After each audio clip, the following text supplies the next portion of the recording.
Para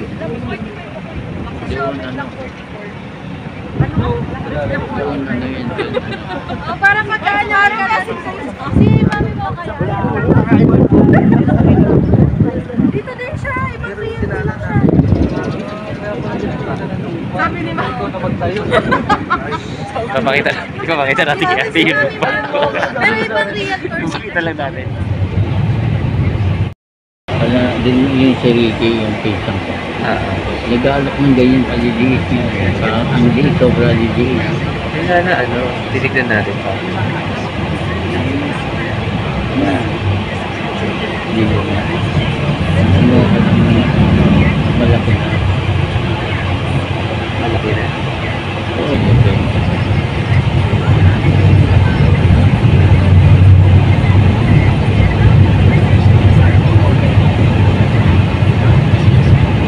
Hindi ka lang parang doon.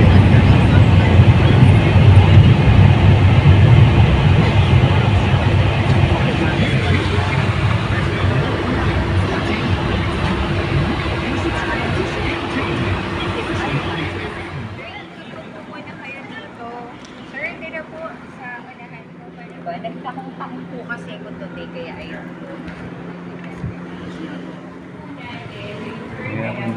Ang height po natin, Pasok tayo, pasok. Kasi makasampu yata dito. okay. Ang standard po na ceiling natin is 7 meters po. Yung standard code niya. Kapag building po naman, nasa 9 meters po siya. So, sumusunod din po tayo sa standard code po talaga ng buildings niya. And, ang advantage po natin sa lahat po ng project ng mga developers po, only kay Apex na lang. Halos yung ganito po yung laki po. Ganun po kalaki. So may mini age po, pero akitin naman din po natin yung second floor. So, ano po yun? Second floor, dress up unit sa second unit. Yun, air type unit po. Kasi wala ako nito very tiny unit. Okay.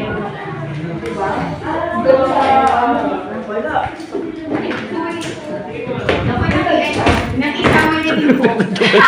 Actually, sir, ginagawa ko po yan. Nung kumuha kami ng property ng husband ko po, ako na ko pong tinitest, tinatanong ko talaga siya, sorry tinatanong ko po na kasi ayan po, di ba? Naramdaman niyo po, yung unang property po namin na kinuha in Cavite, wala po kasing beam sa taas. Tinatanong ko po talaga. Ayan po. Ito, ano ba? Diba? Gusto. So, hindi ba kaya po tayo kahit ilang person? Dalawang ganito kay Carla. Yun naman yung ganda niya. This is to, lang po, validate na. It is solid po talaga yung property po natin. Kasi sa unang property po na nabili namin, wala siyang beam. So, nung naririnig namin yung mga pamangkin namin tumatakbo, feeling na ng tubig. Ay, pwede rin po. Pwede rin po. Sagutin na po yung hindi lang po. Yun lang naman yun. Sa application po ng tubig, pwede na rin po i-set. Pwede mo na yun silang gagas. Opo, para after makalipat, may correct na kayo. Kasi po yung sa kanila dati. So, i-play natin. Asan si ma'am? Magpa-play si ma'am. Asan yung friend ni ma'am? Parang may bahay na talaga si paring Edward. Wala dito. Hindi mo na ganyan. Hanggang doon sa labas sa kanila pa? Hindi. Ibig sabihin, iba yung sinasabi ko nagawa tindahan. Ito na yun, no? Yan ang ganyan. Yan. Ito laki.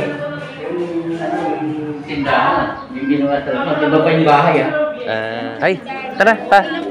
Sabi ko nga kasi yung kahit Okay na po. Tumayo sa harapan, kasya po tayo. Ay, ganun po papasok kami. Ayan po. Kung napapansin nyo po, ito na po, ay si Daddy. Sir, tira, dress up unit po natin to. Daddy, halika na po. Ayan, syempre. Diba, Daddy? Daddy. Kamukha kasi ni Daddy. Diba? Nakikidaddy lang ako. Ayun po, yung property next ito naman naman po yung dress up. So, dito nyo po mabivisualize kung ano po yung gusto nyong design na ipapagawa dun sa bear type unit ng property nyo. Ang kagandahan lang po kasi sa bear type, ma'am, super mura siya. So ngayon, yung ibang properties po kasi na finish na po talaga yung turnover, hindi po natin alam yon. Yung mga ginastos po doon, tinap up lang doon sa pinaka-TCP na binabayaran. It's up to us, the budget sa interioring, tayo masusunod po. So let's say po ang budget natin, 20 to 50,000. If kahit tatlo, or kahit apat pa ng mga maliliit na bagets, Laki kasya na, po no? kayong magsiksigang maligo.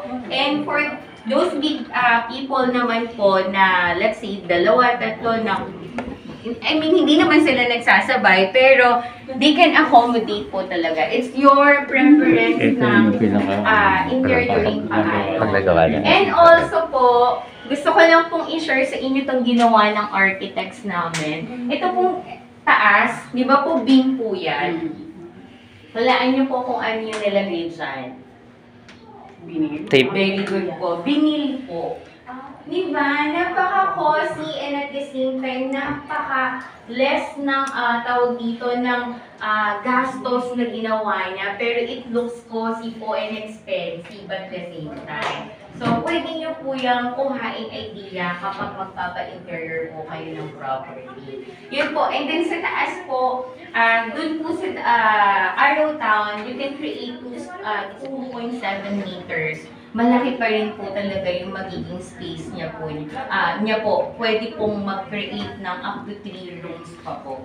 Yun. Kaya po, akitin po na. Ayun po. Ayun. Tara pa, akit tayo sa taas. Akit tayo sa taas. Bahay niyo to ate? Modern house. Ako din ako. Alam ko bahay niyo.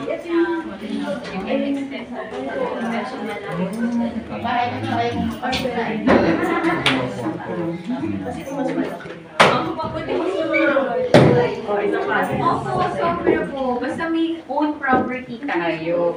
And this one po yung extension ng master's bedroom, tapos terrace po. Ang cute. Tapos, from master's bedroom, yung terrace nila, diretso Ganda na, rin. kung matutulog sila, diretso na po dun sa terrace nila.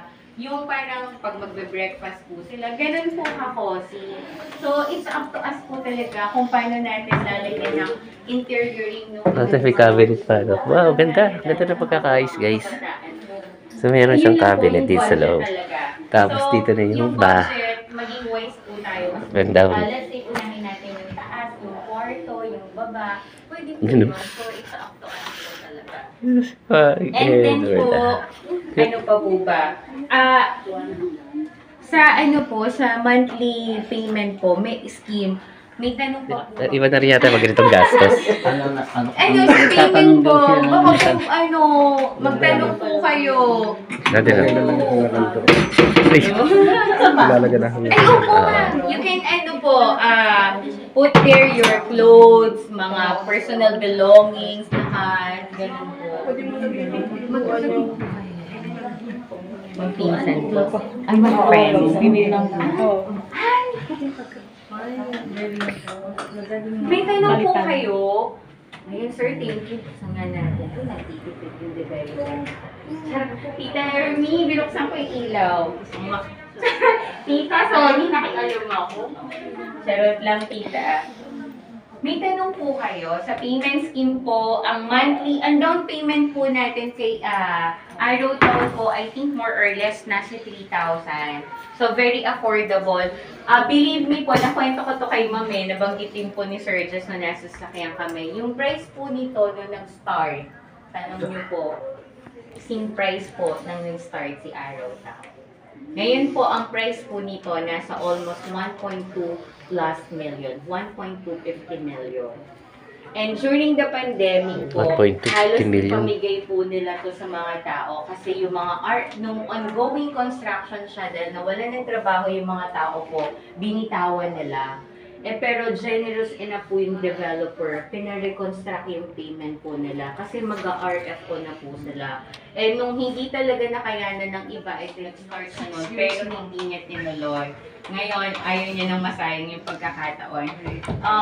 Sabi ko nga kay ma'am, totoo po yun, mami. Sabi ko nga po kay ma'am, may mga ibang clients kami, kasi from Taguig po siya, na ganun din po yung instant. Sabi ko, ma'am, pag Taguig, parang negats ako dyan. Pero kasi,